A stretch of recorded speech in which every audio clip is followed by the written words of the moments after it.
loyalitas orang-orang yang beriman, terkhusus orang muslim, terhadap non-muslim kadang-kadang itu lebih tinggi kepada loyalitas terhadap dibandingkan loyalitas mereka terhadap Islam itu sendiri, umat muslim itu sendiri. Ini saya katakan demikian kenapa? Karena fakta menunjukkan kepada kita, ketika mereka berbaur dengan non-muslim baik, tapi ketika mereka dengan orang Islam itu sendiri tak bisa berlemah lembut, tak bisa. Dan ini persoalan kita. Mengapa kita dengan non-muslim kita bisa baik, sementara dengan orang Islam kita tak bisa baik? Sampai di sini paham Bapak Ibu ya? Mengapa kajian kok bisa dibubarkan misalkan, tapi sementara yang lain tidak? Malah justru ini bahasa yang disebut dengan toleransi yang dibalut dengan, mohon maaf, toleransi yang dibalut dengan kebencian.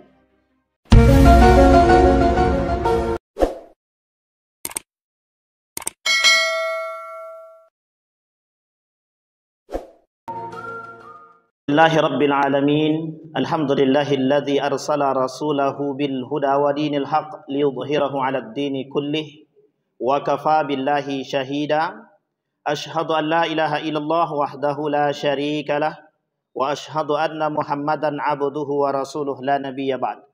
Allahumma salli wa sallim wa barik ala hadzal nabiyil karim. Allahumma salli ala Muhammad wa ala ali Muhammad fil alamin innaka Hamidum Majid. Ya ayyuhalladzina amanu taqullaha wa qulu qawlan sadida yuslih lakum a'malakum wa yaghfir lakum dhunubakum wa may yuti'illaha wa rasulahu faqad faza fawzan 'azima. Wa qala Allah ta'ala la tajidu qauman yu'minuna billahi wal yawmil akhir yuwadduna man haddallaha wa rasulahu walau kanu aba'ahum au abna'ahum au ikhwanahum au ashiratahum. Sadaqallah. Surat Al-Mujadilah ayat 22. Puji syukur kehadirat Allah atas limpahan rahmat dengan mengucapkan alhamdulillah rabbil alamin, berselawat kepada Nabi dengan mengucapkan Allahumma salli ala Muhammad wa ala ali Muhammad fil alamin innaka Hamidum Majid. Baik Bapak Ibu sekalian yang berbahagia, bagaimana kabarnya Bapak Ibu? Sehat semua? Semoga istiqamah dalam kesehatan, dalam kebaikan, dalam ketaatan kepada Allah. Allah anugerahkan anak-anak yang saleh dan salihah, keluarga yang sakinah, mawaddah, warahmah. Allah jadikan kita senantiasa istiqamah dalam kebaikan. Amin ya rabbal. Baik Bapak Ibu sekalian yang berbahagia, saya minta maaf ini Bapak Ibu. Jujur aja, ini jantung saya agak grogi sedikit nih. Jantungan juga nih lama-lama nih Bapak Ibu. Ini bukan konferensi pers Bapak Ibu. Saya takut. Na'udzubillah tsumma na'udzubillah. Ya Allah, sabar. Agak apa sedikit gitu. Grogi juga apa dibuatnya Bapak Ibu. Baik Bapak Ibu sekalian yang berbahagia, malam hari ini kebetulan kami menggantikan Ustadz Dr. Saprinaldi. Beliau lagi umrah. Kita doakan mudah-mudahan beliau, guru kita, Allah sehatkan, Allah berikan kekuatan, istiqamah dalam kebaikan. Amin ya rabbal alamin. Kelak kembali ke tanah air dengan selamat. Baik Bapak Ibu sekalian yang berbahagia, pada malam hari ini saya ingin coba mengangkat sedikit. Ada satu hal yang ingin kita bahas, kaji bersama. Ini ada dalam kitab Al-Wala' wal Bara'. Kitab ini berbicara tentang loyalitas seorang yang beriman. Al-Wala' wal Bara'. Jadi Bapak Ibu sekalian yang berbahagia, kitab Al-Wala' wal Bara' ini itu berbicara bagaimana sikap kita terhadap orang yang beriman dan sikap kita kepada orang-orang yang mohon maaf tidak beriman, atau bahasa lainnya kafir. Jadi ada bagaimana konteks kita kepada orang yang beriman dan konteks kita kepada orang yang tidak beriman. Loyalitas kita terhadap orang yang beriman dan orang-orang yang tidak beriman. Bagaimana? Syekh Hasim Al-As'ari dalam kitabnya Risalah Ahlus Sunnah wal Jamaah pernah berkata demikian, menukil daripada hadis baginda Nabi Muhammad SAW. Itu yang menjadi masalah beliau adalah perhatian orang-orang yang beriman. Perhatian orang Islam terhadap Islam itu sendiri. Yang merusak Islam itu adalah umat Islam itu sendiri. Ini penting, poin utama bagi kita sebelum kita mulai. Yang merusak dan meruntuhkan Islam adalah orang Islam itu sendiri. Jadi ketika Umar bin Khattab berkata hadis ini mauquf, cuma sampai kepada Umar bin Khattab. Hadisnya mauquf. Kalau mauquf cuma sampai pada sahabat Nabi, tapi tak sampai kepada Nabi. Kalau sampai kepada Nabi namanya marfu'. Kalau sahabat Nabi yang melakukan sesuatu, biasanya sudah mendapatkan izin baginda Nabi Muhammad sallallahu alaihi wasallam. Sekalipun Nabi tak berkata demikian. Makanya ketika sahabat berkata sesuatu, hadis itu disebut dengan mauquf, cuma sampai kepada para sahabat. Tapi derajat hadisnya atau hukum hadis tersebut 3. Bisa sahih, bisa hasan, bisa dhaif. Jadi Bapak Ibu sekalian yang berbahagia, apa kata Umar bin Al-Khattab? Kata Umar bin Al-Khattab itu, kata beliau, hal tadri man yahdimuddin? Tahukah kalian siapa yang bakal menghancurkan agama? 3 itu, salah satu di antara ketiga tersebut adalah zallatul alim. Salah satu di antaranya adalah orang alim yang tergelincir. Orang alim yang tergelincir. Nabi memperingatkan Ibnu Abbas, ya gulam, ihfazillaha yahfazka. Jaga olehmu nilai agama, niscaya Allah akan menjaga dirimu. Jadi Bapak Ibu sekalian yang berbahagia, Islam itu hancur, hilangnya Islam itu di tangannya orang Islam itu sendiri. Maka Bapak Ibu sekalian yang berbahagia, malam hari ini kita akan coba bahas loyalitas orang-orang muslim kepada orang kafir yang bisa membatalkan iman. Loyalitas orang-orang muslim, mukmin kepada orang kafir yang bisa membatalkan iman. Dalam kitab yang lain, Syekh Abdul Wahab berkata tentang nawaqidul Islam. Ada 10 poin yang bisa membatalkan keislaman seseorang. Said Hawa mengatakan 20 poin yang membatalkan syahadat. Ulama yang lain mengatakan nawaqidul iman. Setidaknya ada 10 hal yang membatalkan iman. Bapak Ibu sekalian yang berbahagia, dari sekian banyak poin ini kita bahas 10 yang bukan 10. Poin-poin loyalitas orang mukmin keislaman seseorang itu bisa membatalkan imannya ketika mereka berinteraksi dengan orang-orang kafir. Perlu kita tekankan, kalimat kafir itu di dalam Al-Quran itu kalimat di dalam bahasa Arab itu kalimat yang paling lembut. Kalimat yang paling lembut. Itu kalimat kafir. Dulu pernah bermunculan orang-orang yang mencoba merusak bahasa. Karena salah satu cara kaum orientalis untuk merusak keislaman orang Islam itu jalurnya bahasa. Ini kelak disebut dengan, bukan kelak, ini disebut dengan perang pemikiran. Perang pemikiran itu lawannya, mereka akan main dari segi bahasa. Untuk merusak apa dia? Merusak akidah kita. Dia mungkin tak berharap kita masuk agama dia, tapi dia berharap kita luntuh. Nilai-nilai Islam itu luluh atau luntuh dari kita seorang orang yang beriman tadi. Itu perang pemikiran. Makanya mereka tidak berperang dengan kita dengan senjata. Karena kalau berperang dengan senjata mereka kalah. Tapi mereka berperang dengan bahasa. Salah satunya adalah seperti yang Bapak Ibu pernah dengar permasalahan kafir. Jangan katakan kepada orang kafir mereka kafir. Tapi katakan kepada mereka non-muslim. Kalimat ini yang kemudian menjadi persoalan dalam bahasa. Dalam bahasa Arab, perarti daripada kafir itu makna yang paling lembut di antara makna yang lain. Arti kafir itu Bapak Ibu tahu cover ya? Cover tahu? Itu diambil dari bahasa Arab, cover itu. Kafir. Arti kafir itu apa? Orang-orang yang sedang menutup diri dia dari kebenaran. Itu dah bahasa paling bagus itu dan paling halus. Kecuali mohon maaf kalau dikatakan kepada mereka ya ayyuhas syayatin. Itu jelas. Atau ya ayyuhar rafiduddin. Wahai orang-orang yang menolak agama. Itu jelas. Tapi mereka katakan, Allah katakan dalam Al-Quran itu, wahai orang-orang yang menutupi diri mereka daripada kebaikan dan kebenaran. Sampai di sini paham Bapak Ibu. Dan ini menjadi persoalan Bapak Ibu. Kenapa kita katakan ini menjadi sebuah persoalan? Karena hari ini Bapak Ibu, loyalitas orang-orang yang beriman terkhusus orang muslim terhadap non-muslim kadang-kadang itu lebih tinggi kepada loyalitas terhadap dibandingkan loyalitas mereka terhadap Islam itu sendiri, umat muslim itu sendiri. Ini saya katakan demikian kenapa? Karena fakta menunjukkan kepada kita. Ketika mereka berbaur dengan non-muslim baik, tapi ketika mereka dengan orang Islam itu sendiri Tak bisa berlemah lembut, tak bisa. Dan ini persoalan kita. Mengapa kita dengan non-muslim kita bisa baik, sementara dengan orang Islam kita tak bisa baik? Sampai di sini paham Bapak Ibu ya? Mengapa kajian kok bisa dibubarkan misalkan? Tapi sementara yang lain tidak. Malah justru ini bahasa yang disebut dengan toleransi yang dibalut dengan, mohon maaf, toleransi yang dibalut dengan kebencian. Nah, hari ini kita coba bahas. Adakah pergaulan muslim atau mukmin dengan non-muslim itu yang bisa membatalkan iman? Baik. Yang pertama, kata Allah di dalam Al-Quran, wa may yatawallahum faulaika humuz zalimun.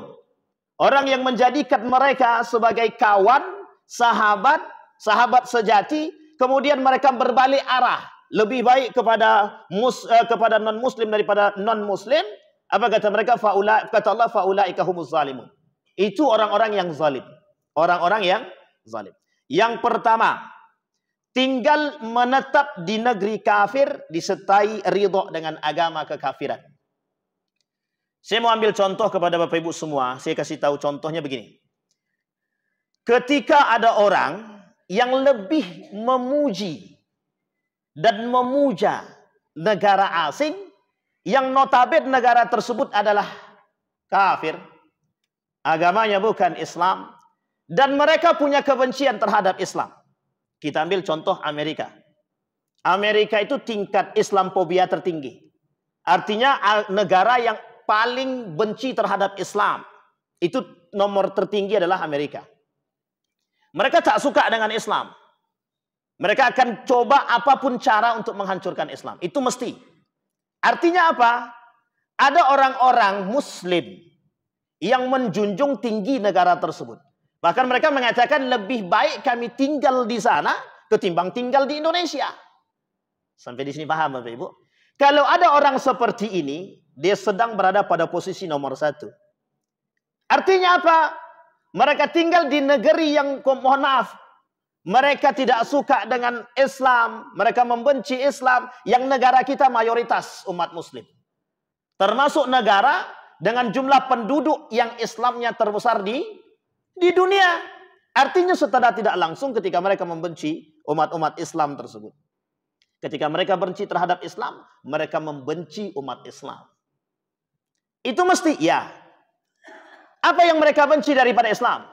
Yang mereka benci daripada Islam itu satu saja. Nilai-nilai keislaman. Mengapa demikian? Karena mereka menganggap nilai-nilai keislaman itu ketika tertanam dalam diri orang-orang yang Islam tersebut, maka sulit bagi mereka untuk menggoyahkan orang-orang yang Islam tersebut. Jadi itu kunci Bapak Ibu. Ketika nilai agama itu tertanam dalam diri kita, itu menjadi pribadi yang baik. Itu sudah jelas. Tapi justru sebaliknya, ada orang-orang yang mengaku Islam, tapi mereka tak menjalankan nilai-nilai keislaman, itu adalah pemberontak atau pengkhianat di dalam agama. Pengkhianat di dalam agama. Baik, yang pertama, tinggal dan menetap di negeri kafir disertai ridho dengan agama kekafiran. Dan bahkan mereka mendukung agama-agama orang-orang kafir. Artinya apa? Kita ambil contoh. Kami tinggal di Amerika. Betapa bagusnya agama-agama di sana. Mereka menjunjung tinggi nilai-nilai toleransi dan harmonisasi. Sampai di sini paham kalimat ini Bapak Ibu? Itu perbandingan yang sesat. Perbandingan yang tidak sejalan. Ketika membandingkan Indonesia dengan Amerika. Artinya apa? Bagi mereka agama kafir, bagi mereka agama-agama di luar Islam itu lebih baik. Secara tidak langsung, pertanyaan yang sederhana, kenapa mereka tidak keluar daripada Islam? Sampai di sini paham Bapak Ibu? Artinya mereka Allah masih menjaga keimanan dan petunjuk bagi mereka. Dan ini menjadi persoalan kita Bapak Ibu. Bermunculan orang-orang hari ini yang mencoba mengagungkan negara-negara asing. Bahkan membela. Kita ambil contoh. Ketika baginda Nabi Muhammad SAW dilecehkan oleh Charles Hebdo dalam kasus Prancis, itu yang membela itu umat Muslim. Yang membela umat Muslim. Tapi mereka, mohon maaf, negara tersebut termasuk negara yang benci terhadap Islam. Tapi yang mendukung mereka untuk tidak dieksekusi mati, itu orang Islam. Coba bayangkan. Loyalitas orang-orang Islam terhadap orang-orang kafir. Yang bisa menyebabkan batalnya keislaman mereka. Atau keimanan mereka. Maka kalimat selanjutnya kata Allah di dalam Al-Quran. La tajidul mu'minin.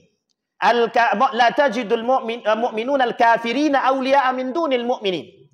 Wa man yaf'al dzalika falaysa minallahi fi syai'. Kata guru saya begini. Sebaik-baiknya, tapi ini agak apa sedikit. Sebaik-baiknya kafir, mati masuk neraka.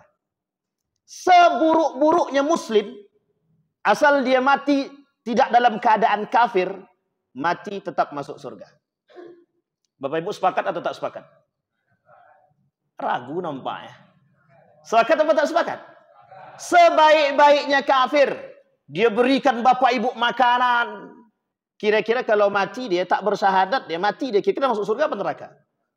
Tetap masuk neraka. Tidak mungkin kita paksakan dia masuk surga, ya Allah. Tapi apa jawaban mereka?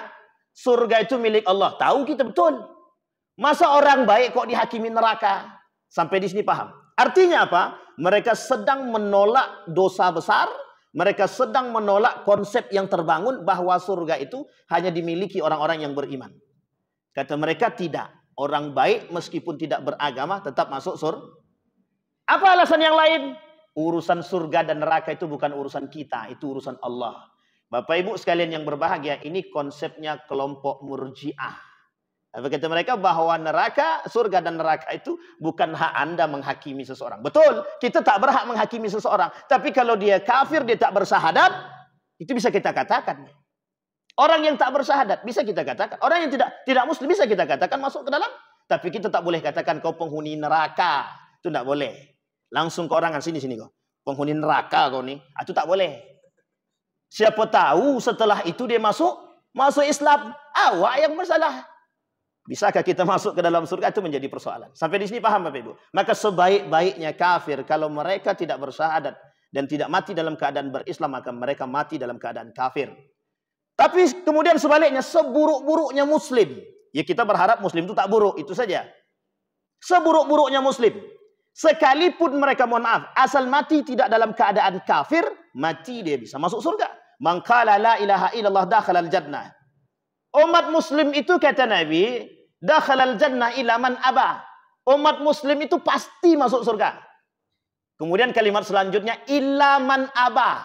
Kecuali yang tak pengen. Ada yang tak pengen masuk surga? Ada Pak yang tak pengen masuk surga? Ada Pak. Yang melakukan kemunafikan.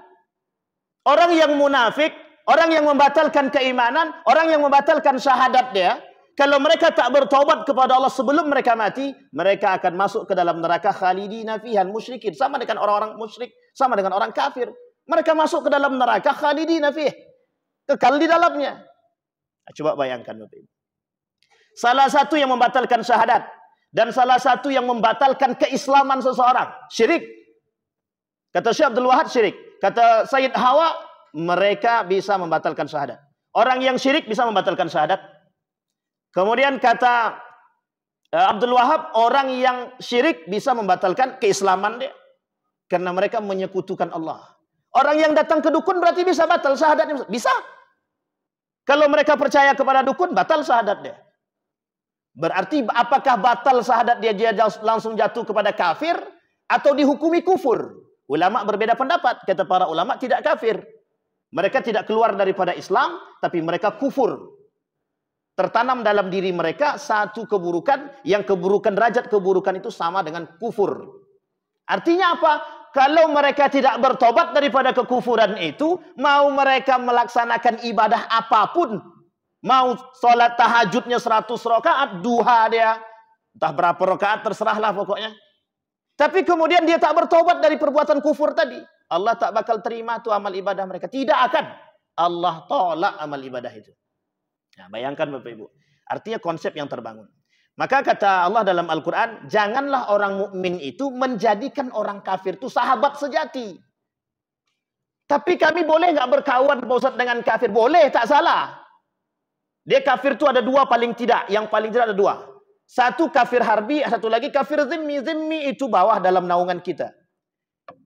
Ketika Nabi membangun piagam Madinah, itu ada kafir namanya kafir zimmi yang berada di bawah naungan baginda Nabi Muhammad SAW.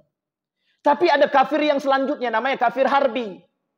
Kafir harbi itu kafir yang memerangi kita. Siapa contohnya? Yahudi. Siapa contohnya? Nasrani. Yang Nasraninya itu ada misionarisnya.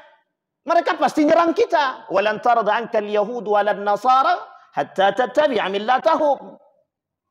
Sampai di sini paham Bapak Ibu? Ini konteks Bapak Ibu. Yang harus kita jaga itu siapa? Diri kita. Berarti kita tidak boleh dong berkawan dengan, ini jangan dipotong dulu. Berarti kita tidak boleh dong berkawan dengan non-muslim. Salah.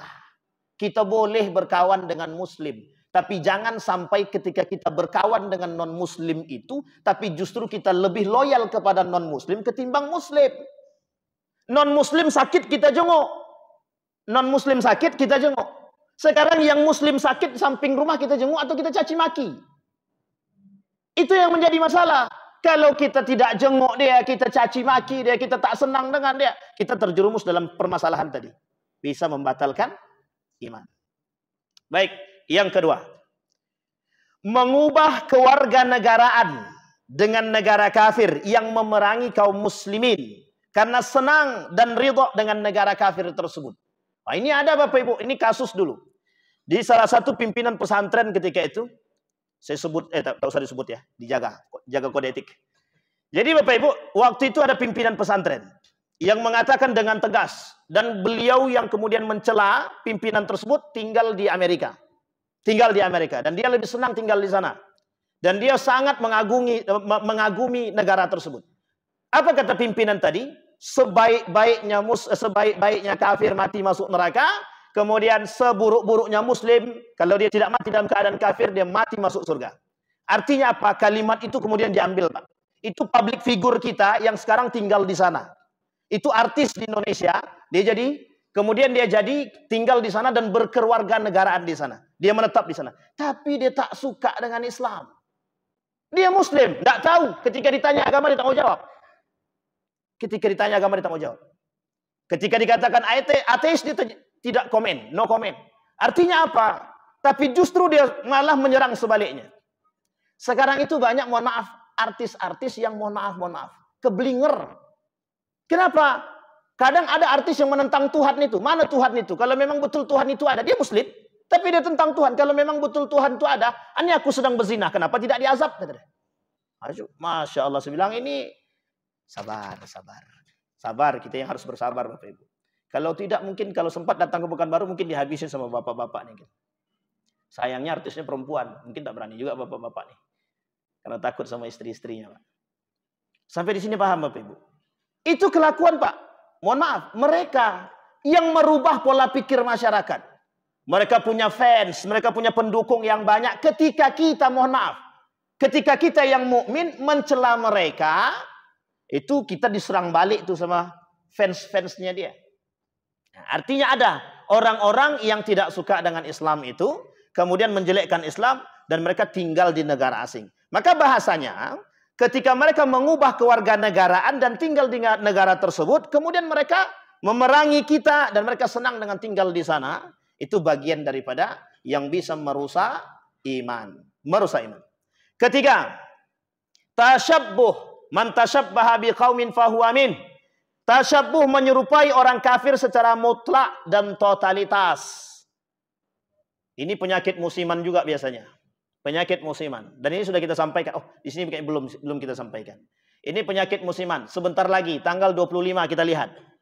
Tanggal 25 kita lihat Bapak Ibu. Saya berharap betul yang di sini tidak ada mengikuti hal demikian. Apa hal demikian? Ini Bapak Ibu yang ingin saya sampaikan. Bayangkan mereka punya gaya untuk membuat kita agak goyah dengan keimanan dan akidah kita. Fatwa Majelis Ulama Indonesia, kita ulang Bang.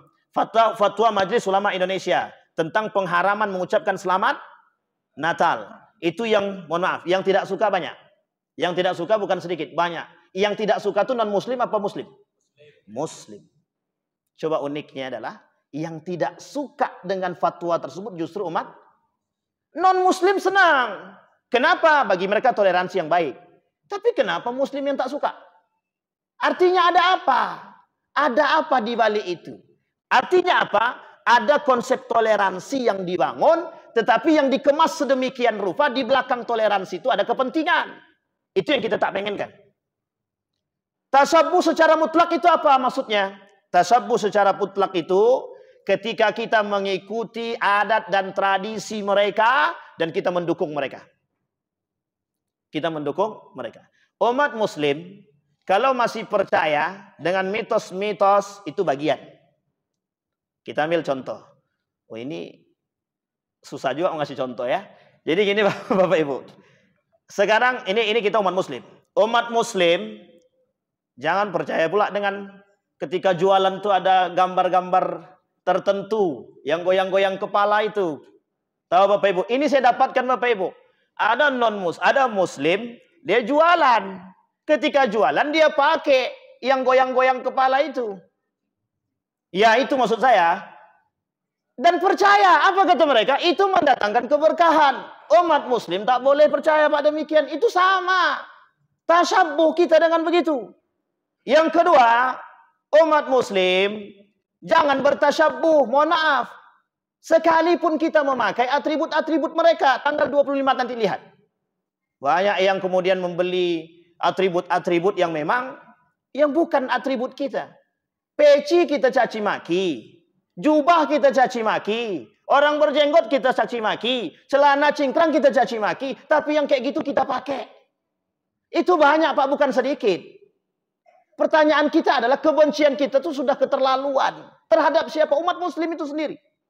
Dengan dalih toleransi. Kami pakai kayak gini toleransi Ustaz. Betul. Tapi ketika Anda melihat orang berjubah dan bercadar, kenapa Anda tidak bisa toleransi? Itu menjadi poin penting kita Bapak Ibu. Artinya apa? Itu keimanan. Itu iman. Tapi kalau sudah kaitannya dengan tasabbuh, itu bisa kaitannya dengan akidah. Bisa merusak. Makanya Bapak Ibu, fatwa MUI yang nolak umat muslim. Itu bayangkan. Kenapa umat muslim menolak? Karena dianggap intoleran. Tidak toleran. Saya punya kawan banyak non-muslim Bapak Ibu. Dan mereka sangat senang ketika kita bahkan tidak mengucapkan selamat Natal pun mereka senang. Dulu saya pernah berdiskusi dengan beberapa kaum Kristiani yang sekolah di teologi. Dia ada namanya sekolah teologi di Yogyakarta. Dan kita sering kok diskusi. Dan mereka biasa aja tuh ketika kita tidak mengucapkan selamat Natal, tidak ada masalah. Ini kenapa pula muslim yang mempermasalahkan gitu. Ini yang kadang-kadang menjadi persoalan kita hari ini. Artinya apa? Boleh kita menjunjung tinggi toleransi. Islam jangan pernah diajarkan tentang konsep toleransi. Justru Islam sudah sangat toleransi. Islam sudah sangat toleran. Toh kalau ada Islam yang tidak toleransi, itu bukan Islamnya yang salah, oknumnya sama. Kalau ada agama yang lain yang merusak Islam, mungkin kita tak salahkan agamanya. Tapi yang kita salahkan oknum-oknum yang berada di dalamnya. Masa masjid ini ada oknum yang merusak masjid sebelah, yang kita salahkan masjidnya. Itu tidak bisa Pak. Tidak bisa, itu konsep yang keblinger, yang tidak cocok. Cari orang yang merusak tadi. Apa maksud dan tujuannya? Bisa jadi tujuannya memang sengaja untuk memperkeruh suasana. Memecah belah umat. Mungkin atau tak mungkin? Hari ini tidak ada yang tidak mungkin Bapak Ibu. Hari ini tujuan kaum Yahudi dan Nasrani satu saja. Bagaimana cara umat muslim itu terpecah belah. Itu saja. Maka mohon maaf. Berbagai macam akan mereka lakukan untuk memecah belah kita Bapak Ibu. Kalau kita tak kuat iman, kalau kita tak kuat, kalau kita tak berani, kalau kita tidak bisa menjaga persatuan, habis. Hancur. Apa prediksi Nabi dalam hadisnya tak salah. Umat muslim banyak tapi lemah. Kenapa lemah? Karena terlalu banyak cinta dunia dan benci dengan kematian. Penyakit itu disebut dengan wahan. Penyakit wahan. Tasabbuh menyerupai orang kafir secara mutlak dan totalitas. Man bana fi biladil a'ajib wa sana'a nayruzahum wa mihrajahum wa tashabbaha bihim hatta yamut wa huwa kadzalika husyira ma'ahum yaumal qiyamah. Barang siapa yang tinggal di negeri kafir, ikut membuat meramaikan hari raya Nairuz dan Mahrajan. Ini hari raya mereka, umat-umat kafir yang pernah tinggal dulu. Serta meniru-niru mereka sehingga mati dalam keadaan seperti itu. Maka dia akan dibangkitkan bersama mereka di hari kiamat. Kata Nabi, orang-orang seperti, bukan kata Nabi, kata para ulama, mereka akan dibangkitkan kelak sama seperti orang-orang yang, mohon maaf, kafir. Baik, keempat, menyerupai sebagian ciri khas mereka, namun dalam perkara yang menyebabkan keluar daripada agama Islam. Tabaruk, bertabarruk. Nah, ini tabarruk ini adalah salah satu permasalahan kita hari ini Bapak Ibu. Mengambil barakah itu boleh, silahkan. Yang ingin mengambil barakah boleh, silahkan. Tetapi Bapak Ibu, tolong jaga hati. Tolong jaga hati. Hari ini banyak orang bertabarruk. Kadang-kadang cinta dia kepada orang yang ditabarruki itu jauh lebih cinta kepada mereka daripada Allah dan Rasulnya. Ini yang kita tak pengenkan Bapak Ibu. Yang tidak diinginkan oleh para ulama itu, Anda boleh bertabaruk dengan siapapun. Tapi jangan pernah bertabaruk itu melebihi cinta kita kepada Allah dan Rasulnya. Kita ambil contoh yang paling sederhana. Ka'bah itu berkah. Ka'bah itu barakah. Tapi kain kiswahnya kalau diambil, dipotong, dimasukkan di dalam rumah untuk jadi jimat, dianggap bertabaruk dengan Ka'bah, itu salah Pak. Salah. Kain kiswah yang kita ambil, itu kita anggap sebagai tempat keberkahan. Itu salah Pak. Salah. Apalagi, mohon maaf, bertabaruk kepada orang soleh, tapi mohon maaf, sholat tidak. Atau sholat masih jarang. Puasa tidak. Zakat tidak. Mencaci maki iya. Menggibah jalan.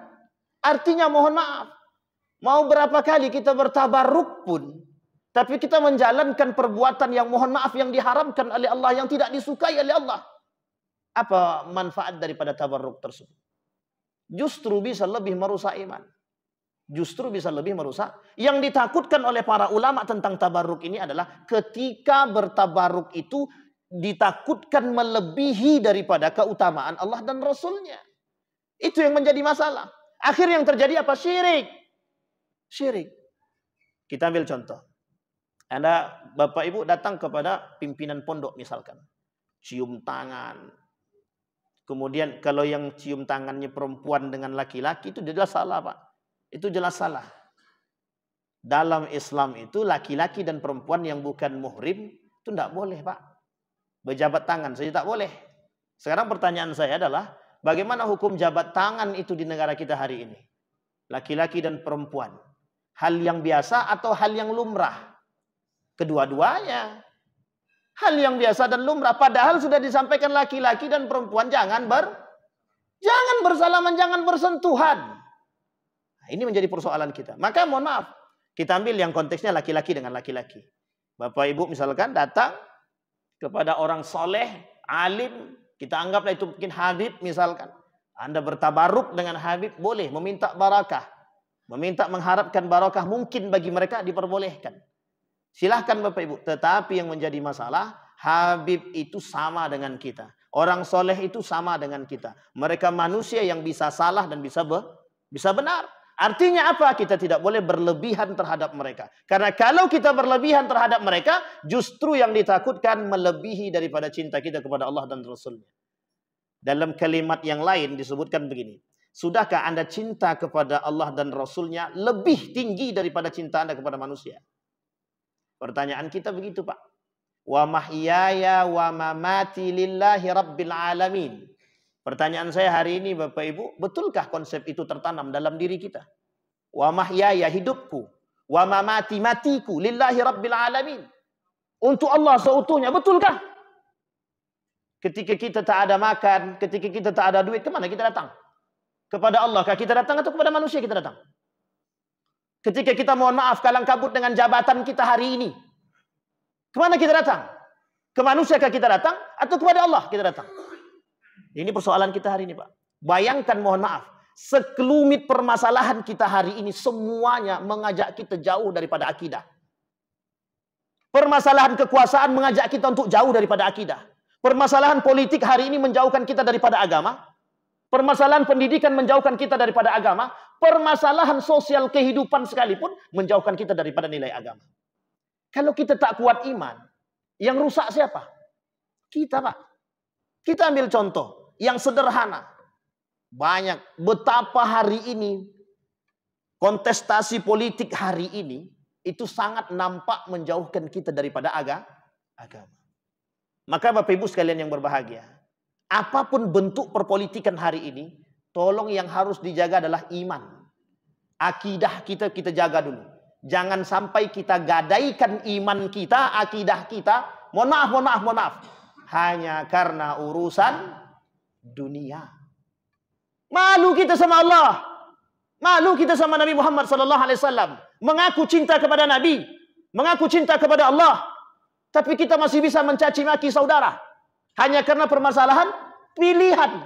Si A milihnya si Anu memilih si A, si Anu memilih si B. Padahal adik-beradik kandung, tak tegur sapa dalam rumah. Itu lebih berbahaya. Artinya apa? Kadang-kadang kecintaan mereka terhadap fans mereka itu melebihi batas, Pak. Melebihi batas. Apa hukumnya mencintai sesama muslim? La yu'minu ahadukum hatta yuhibba li akhihi ma yuhibbu li nafsihi. Tidak beriman seseorang itu sampai dia mencintai saudara dia lebih daripada mencintai diri dia pribadi. Hari ini nampakkah konsep itu?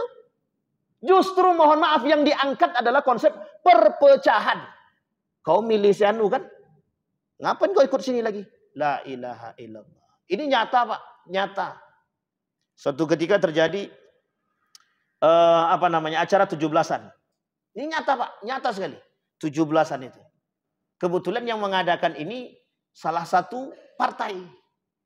Tiba-tiba yang partai sebelah ini ada orangnya ikut nimbrung dalam acara tersebut. Difoto, Pak, dikirim kepada pimpinan mereka. Apa kata mereka? Langsung disidang, Pak. Langsung disidang. Kenapa kau ikut-ikut? Ya Allah, ya Rabbi. Hanya karena pilihan kita mencaci dan memaki dan menjauhkan diri kita daripada cinta kepada sesama muslim. Coba bayangkan keberhasilan mereka membuat kita benci terhadap siapa? Saudara kita sendiri. Itu kayak disebut dengan wala. Itu kayak disebut dengan loyalitas kita terhadap muslim. Tidak. Tapi buktinya hari ini sudah nampak. Ada orang yang lebih loyal kepada non-muslim ketimbang muslim itu sendiri. Coba bayangkan. Artinya apa Bapak Ibu sekalian yang berbahagia? Demi ini Bapak Ibu. Sengaja tak saya sebut biar dapat ilustrasi sedikit. Artinya apa nih? Piti. Tidak ada piti. Mati kita. Kalau bahasa lainnya tidak ada fulus mamfus. Kata dia. Kata Wan Nabut begitu. Kalau tidak ada fulus mamfus. Kata dia. Sampai di sini paham Bapak Ibu ya. Kembali kepada poin kita tadi. Menyerupai sebagian ciri khas mereka. Namun dalam perkara yang menyebabkan kita keluar daripada agama Islam. Wa ma qataluhu wa ma salabuhu walakin subbiha lahum. Ini Allah yang sebut dalam Al-Quran. Allah yang sebut dalam Al-Quran. Wa ma qataluhu. Ini kaitannya dengan Nabi siapa? Wa ma qataluhu wa ma salabuhu. Ini kaitannya dengan Nabi siapa? Nabi Isa alaihissalam. Nabi Isa.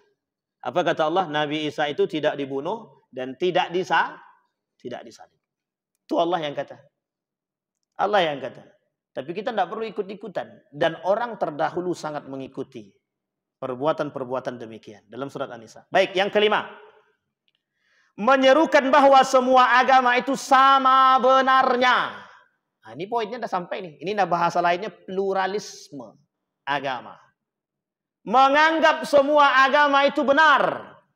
Kalau pluralisasi atau plural gitu saja, itu sebenarnya artinya mengakui keberadaan agama yang lain. Bapak Ibu sekalian yang berbahagia, mengakui keberadaan agama itu boleh karena tertulis dan diakui oleh undang-undang. Agama hari ini ada, mohon maaf, Islam, Kristen. Kristen terbagi dua, Protestan dan Katolik.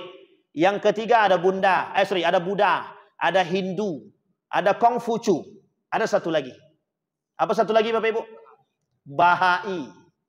Jadi agama itu sekarang ada berapa? Ada 6. Yang terakhir apa? Bahai. Bahai ini Lukmanul Hakim, yang Menteri Agama, tahu Bapak Ibu ya? Menteri Agama dulu, Lukmanul Hakim kalau saya tak salah, beliau yang kemudian ikut dalam peresmian agama Bahai. Kita dituntut hari ini mengatakan kebenaran agama-agama yang lain. Dituntut. Semua agama itu sama benarnya. Dengan bahasa lain pluralisme. Hanya saja cara menuju Tuhan yang satu itu yang berbeda. Allah sebut dalam Al-Quran, laqad kafara alladziina qalu innallaha tsalisun tsalatsa. Laqad kafara alladziina qalu innallaha tsalisun tsalatsa. Telah kafir kata Allah orang yang mengatakan bahwa Tuhan itu tsalisun tsalatsa. Apa artinya tsalisun itu? 3. Tsalatsa. Tiga sama. Tuhan itu yang dianggap tiga dalam satu atau satu jadi tiga. Itu sama, Pak. Allah kata kafir. Tidak ada itu kebenaran. Artinya apa? Innad dina indallahil Islam. Tidak bisa kita katakan. Itu mutlak, Pak. Semua nabi itu agamanya Islam. Bayangkan salah satu proyek Yahudi yang berhasil adalah ketika mengatakan ada agama samawi yang pernah dianut oleh para nabi. Dulu Bapak Ibu waktu saya sekolah SD itu, yang saya paham adalah agama dari Nabi Isa itu Nasrani. Agama Nabi Isa itu. Apa agamanya? Zaman saya SD begitu, Pak. Pertanyaannya, betulkah begitu Nabi Isa agamanya Nasrani? Tidak ada. Semua nabi agamanya. Apa keberhasilan mereka? Berhasil mereka membuat kabur kita dalam pendidikan. Mereka masukkan, itu bahasa lainnya begini Bapak Ibu. Ada buku judulnya Distorsi Sejarah oleh Yahudi. Itu Bapak Ibu boleh cari, sudah ada terjemahannya dalam bahasa Indonesia. Itu banyak. Bagaimana cara mereka mendistorsi sejarah itu. Oh, bahaya sekali, Pak. Banyak sejarah-sejarah yang mereka kaburkan. Sudah azan. Wa may yabtaghi gharal islami dina falan yuqbala minhu wa huwa fil akhirati minal khasirin. Orang yang mengatakan agama yang lain itu lebih benar dan benar, tidak usah lebih benar, benar saja kita akui. Itu mereka sedang terjerumus dalam pembatalan batal iman. Kalau dalam bahasa Syekh Said Hawa, itu justru dikatakan oleh Syekh Said Hawa itu justru membatalkan syahadat. Bapak Ibu sekalian yang berbahagia, hari ini Indonesia kedatangan orang besar. Ya, Bapak Ibu tidak perlu disebut. Artinya hari ini Indonesia kedatangan orang besar. Ini bentuk loyalitas. Kita lihat, apakah loyalitas itu menjatuhkan dalam keimanan? Bisa menyebabkan batal iman atau tidak membatalkan iman? Maka siapa yang bisa menjadi tolak ukur itu? Bagaimana perbuatan mereka?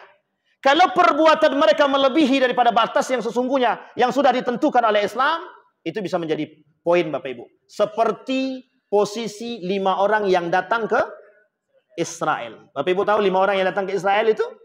Kita tak boleh katakan itu batal syahadat dia, tapi kita tak boleh katakan demikian. Artinya cukup kita tahu Bapak Ibu, apakah mereka munafik atau tidak itu kita tak perlu sampaikan. Tapi permasalahannya adalah ketika loyalitas di tengah hiruk pikuk genosida, mereka masih bisa mengatakan hal demikian. Pertanyaannya, kemana hati mereka? Dalam bahasa guru saya, itulah kemunafikan yang nyata. Apa kata guru saya? Kemunafikan yang nyata. Tapi saya tak katakan mereka orang munafik. Ya pandai-pandai Bapak Ibu aja lah. Sampai di sini paham Bapak Ibu? Baik, ini penting poin untuk kita Bapak Ibu. Kenapa ini saya sampaikan Bapak Ibu? Hari ini Bapak Ibu yang berperan untuk menghancurkan kita, mohon maaf, yang berperan untuk menghancurkan kita itu banyak, tidak sedikit. Paling tidak 2 kelompok besar hari ini sedang berperan untuk menghancurkan kita. Yahudi dan Nasrani. Dalam segala lini mereka akan coba menghancurkan kita. Tapi mereka menghancurkan kita tidak dengan tangan mereka langsung. Caranya bagaimana? Mereka cari kaum-kaum munafik dari orang-orang Islam tadi yang bisa mereka kasih piti. Disitulah kemudian mereka gunakan tangan orang-orang munafik tadi untuk menghancurkan kita. Bagaimana cara mereka menghancurkan kita? Poinnya satu saja. Jauhkan mereka orang-orang Islam, orang-orang beriman dari agama mereka. Kalau dah jauh mereka dari agama mereka, tidak perlu capek-capek. Kalau mereka sudah cinta terhadap dunia mereka, tidak perlu capek Pak. Tidak perlu capek Pak. Mereka tidak perlu turun tangan. Karena kalau sudah dikasih, mohon maaf, sudah dikasih duit, dikasih kekuasaan, apa mau nak dikata lagi? Tak ada nak dikata Pak. Karena orang sudah cinta terhadap dunia. Maka kelak kata Nabi, tidak akan terjadi hari kiamat sampai mereka jadikan perut mereka itu tujuan mereka. Artinya apa? Duit, kekuasaan, jabatan itu akan menjadi poin kelak di akhirat. Apa itu artinya? Hancurnya umat Islam disebutkan karena cinta mereka disebabkan karena mereka cinta terhadap dunia. Runtuhnya Islam karena siapa? Umat Muslim itu sendiri. Maka kata Nabi dalam riwayat yang lain itu, la yabqal Islam illa ismuh wa la yabqal Quran illa rasmuh. Al-Quran itu, Islam itu tidak akan tersisa kecuali tinggal namanya saja. Namanya saja. Bada al-Islam gharib wa sayaudu kama bada al-gharib. Islam itu datang dengan keanehan, maka kelak akan kembali dalam keanehan. Yang membuat Islam itu aneh siapa? Umat muslim itu sendiri. Apa yang dimaksud dengan aneh tadi? Kelak umat muslim akan aneh dengan nilai-nilai keislaman. Saya kira itu saja Bapak Ibu sekalian yang berbahagia. Ada pertanyaan Bapak Ibu? Tidak ada, alhamdulillah. Karena sudah mulai azan kan mesti tidak ada yang mau bertanya kan Pak. Nah, ini pentingnya Bapak Ibu. Akhirnya kalau tidak bertanya kan enak, kita aman sedikit gitu. Saya kira itu saja Bapak Ibu, mudah-mudahan kalau Allah izinkan kita lain waktu kita bisa bertatap muka, mudah-mudahan kita bisa melanjutkan kajian ini yang belum selesai. Fa'tabiru ya ulil absar la'allakum tuflihun. Assalamualaikum warahmatullahi wabarakatuh.